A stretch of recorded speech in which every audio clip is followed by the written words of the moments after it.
السلام علیکم۔ یقین کرو تم نماز فجر قائم کرو، اللہ تم پر پورا دن اپنی رحمت قائم کرے گا۔ بے شک نماز بہترین ساتھی ہے، دنیا سے قبر تک، قبر سے حشر تک اور حشر سے جنت تک۔ جتنا مرضی پڑھ لو، سوال نماز کا ہی ہونا ہے۔ نماز کیا ہے؟ بندے کا جل جلالہ سے ملاقات کرنا اور اللہ جل جلالہ کے سوا کسی کو نہ جانتا بس رحمت کا انتظار کر۔ جو چیز تیرے لیے ہے وہ تیرے ہی لیے ہے اور دیر حکمت پر مبنی ہے۔ نماز کے بغیر کامیابی ممکن نہیں۔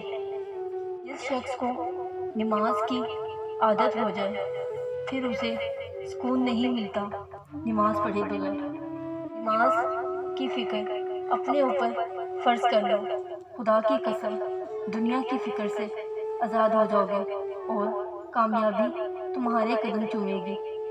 رسول اکرم صلی اللہ علیہ وآلہ وسلم نے ارشاد فرمایا، میری آنکھوں کی ٹھنڈک نماز میں ہے۔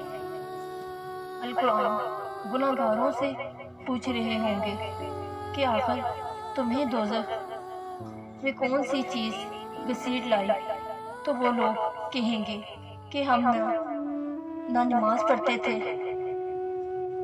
اس کی انتہا، مجھے جنت سے زیادہ نماز عزیز ہے، کیونکہ جنت میری رضا ہے اور نماز میرے رب کی رضا ہے۔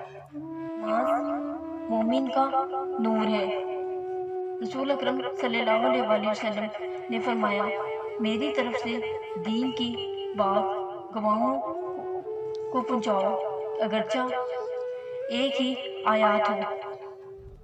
جنت والے جب جہنم والوں سے پوچھیں گے تمہیں کیا چیز جہنم میں لے آئی، تو وہ کہیں گے ہم نماز نہیں پڑھتے تھے۔ نماز پڑھا کرو، زکوٰۃ دیا کرو، اللہ کے آگے جھکنے والوں کے ساتھ جھکا کرو۔ جگہ بدل بدل کر پڑھنی چاہیے، کیونکہ زمین کا حصہ گواہ بن جائے اور آخرت میں مغفرت کا ذریعہ بن جائے۔ فجر کی نماز لازم کر لو، کیونکہ یہ اس دن کے لیے شیطان کے خلاف پہلی فتح ہے۔ فجر کی نماز کو اپنا نصیب بنا لو، ظہر کی نماز کو اپنا مقدر بنا لو، عصر کی نماز کو اپنی تقدیر بنا لو، مغرب کی نماز کو اپنی امید بنا لو، عشاء کی نماز کو اپنا مستقبل بنا لو۔ مدینے کا سفر ہمیں بھی نصیب فرما، آمین۔